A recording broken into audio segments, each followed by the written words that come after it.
El libro son 7 autores y trata más o menos de dar un pantallazo general, no solo del cultivo, que es la parte principal del libro, sino de cómo se llegó la ley y cómo funciona la ley, además de uso medicinal, orígenes de la marihuana, etc. Creo que, como decía Camilo, estamos en esta etapa de que no hace un año todavía de cumplimiento de la ley y es necesario llegar también a la gente de alguna manera para explicar qué es esto, cómo funciona esto, desde cuándo tenemos marihuana legal, cómo hacemos, cómo no hacemos. Se encontraron con muchos mitos de repente cuando fueron hablando con la gente y eso, como que la ciudadanía o personas que se acercaban a preguntarles, ¿había mucha desinformación, mucha confusión?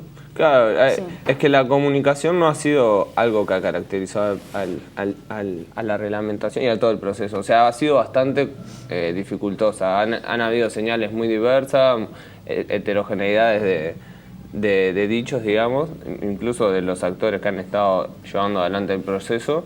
Es necesario para nosotros empezar a esclarecer la comunicación. Este libro no intenta eso porque eso es un trabajo bastante grande.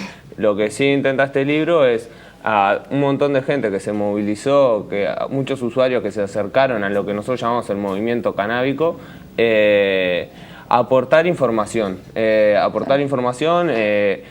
Generar una base entre todos nosotros, entre todo ese movimiento, gente que está en Artigas, que está en Salto, que está en Rivera, en Tacuarembó, en Florida y en barrio de Montevideo, El Cerrito, La Teja, Malvin Norte, empezar a generar como una base común de conocimientos, ¿no? Nosotros creemos que estos temas siguen, porque se legalizó la marihuana, pero nosotros en realidad lo que queremos es cambiar la política de droga y cambiar el paradigma de política de droga. Lo que pasa es algo bastante más abarcativo y muchísimo más complejo incluso que el tema de la marihuana, que ahora de repente al estar aprobado lo vemos más simple. Fue complejo, pero lo que ustedes pretenden todavía es mucho más. Y sí, nosotros lo que vemos es que la guerra a las drogas genera grandes mafias, el narcotráfico, que tienen gran capacidad de incidencia en los territorios, ya sea Uruguay, ya sea Argentina, pero Colombia, México y muchos países en el mundo. Y nosotros vemos que el camino para empezar a solucionar, que a su vez generan problemas como de corrupción, mala distribución de la riqueza, etc. Nosotros lo que vemos que uno de los caminos para solucionarlo, que nosotros creemos conveniente y lo estamos planteando, es la regulación de las sustancias. Creo que es un poco el planteo que va tomando la discusión internacional también, ¿no? De a poco. Como que el fallo del paradigma prohibicionista se va tornando visible. No somos solo nosotros los que lo vemos, sino que ya una comunidad internacional que también lo viene advirtiendo. O sea, la plata que se gasta en represión y demás, si se usara para regular y para tratar de garantizar, sería mucho mejor. Claro, pero hay una cantidad de gente que hace negocio también con ese costado, claro. Supongamos mínimamente hablando, con el tema de las armas vinculado a la represión, que lo estaría perdiendo si se cambia el paradigma, ¿no? Que deben ser los contrapoderes a los que se enfrentan. Pero bueno, eso va por el lado legal. También hay mitos con respecto al plantar. O sea, que como que es una actividad extremadamente compleja y hay que tener un cuidado más grande que si estuviera uno en una nursería, por ejemplo, con una criatura recién nacida.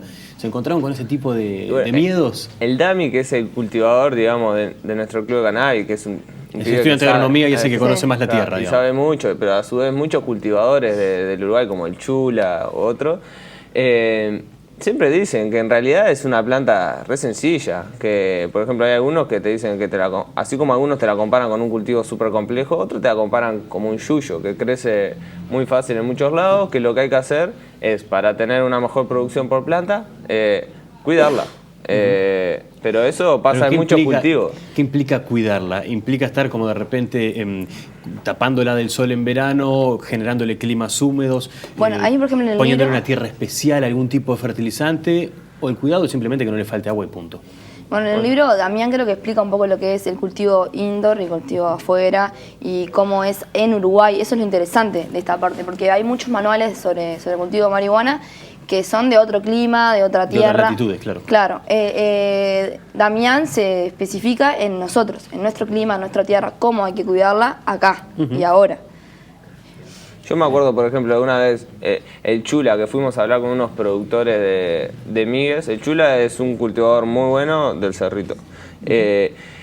Fuimos a hablar con unos productores rurales en migues, y él lo que le decía a las mujeres, eran mujeres rurales, le decía: ustedes cultivan tomate, cultivan plantas aromáticas, o sea, este es un rubro más, es una planta más. O sea, el cuidado, la mejora de sustrato es algo que se realiza en la agricultura.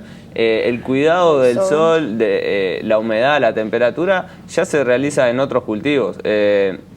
La marihuana lo que tiene es todo un relato creado que para mí está dado por su condición de ilegal. Claro. Que permitió la creación de todos esos mitos y de todas esas narrativas que enriquece y favorece a la generación de esa, como que nosotros, o que yo le digo, o varios dicen, comunidad canábica.